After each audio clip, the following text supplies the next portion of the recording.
loh sahabat Nova, hasil tes PCR dan antigen tak lagi diwajibkan nih. Tapi apa ya kriteria yang harus dipenuhi? Dapatkan informasinya di video ini, tapi sebelum itu like dulu video ini, subscribe YouTube channel Nova, dan bunyikan lonceng notifikasi supaya kamu tidak ketinggalan video bermanfaat lainnya. Selain aturan pembebasan jaga jarak di KRL, pemerintah juga melonggarkan aturan PCR dan antigen. Sebagai informasi, KRL kini tidak lagi menetapkan jaga jarak di dalam gerbong kereta.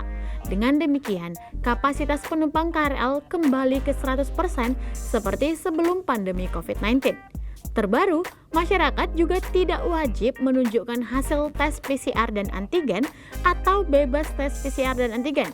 Namun perlu diketahui, ada syarat untuk bisa mendapatkan keringanan tersebut, yakni pelaku perjalanan tersebut telah mendapatkan vaksin COVID-19 sebanyak 2 kali atau sudah mendapatkan vaksin booster dosis ketiga.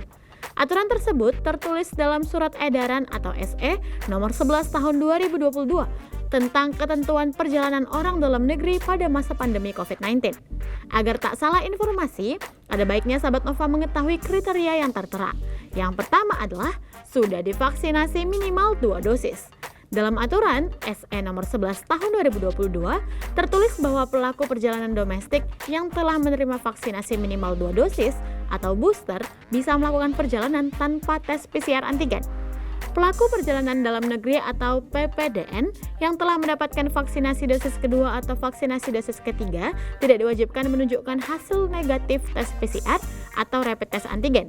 Demikian kutipan dalam SE tersebut.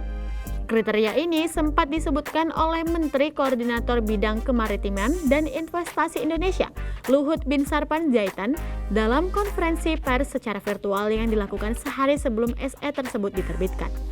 Pelaku perjalanan domestik dengan transportasi udara, laut maupun darat yang sudah melakukan vaksinasi dosis kedua dan lengkap sudah tidak perlu menunjukkan bukti tes antigen maupun PCR.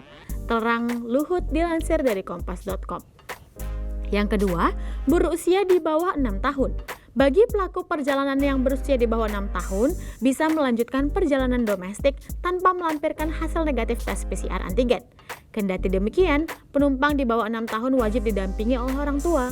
Penumpang juga wajib menerapkan protokol kesehatan yang ketat. Yang ketiga, perjalanan dalam satu wilayah aglomerasi perkotaan. Bagi pelaku perjalanan domestik yang melakukan moda transportasi kendaraan pribadi atau umum dan kereta api yang masih dalam satu wilayah aglomerasi perkotaan bisa menunjukkan perjalanan tanpa tes PCR antigen negatif. Kereta api yang masih dalam satu wilayah aglomerasi tersebut misalnya penumpang kereta rel listrik atau KRL Jabodetabek atau Yogyakarta Solo. Pada penumpang tersebut tidak diwajibkan menunjukkan surat negatif PCR dan antigen, namun tetap diwajibkan menerapkan protokol kesehatan yang ketat. Yang keempat, pelaku perjalanan moda transportasi di 3T. Berdasarkan SE nomor 11 tahun 2022, perjalanan tanpa tes PCR antigen juga berlaku bagi pengguna moda transportasi perintis di 3 wilayah berikut.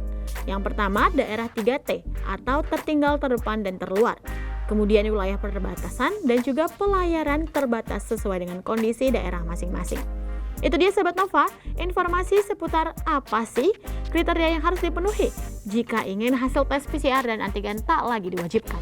Dapatkan informasi update lainnya di nova.id dan jangan sampai ketinggalan tabloid Nova terbaru.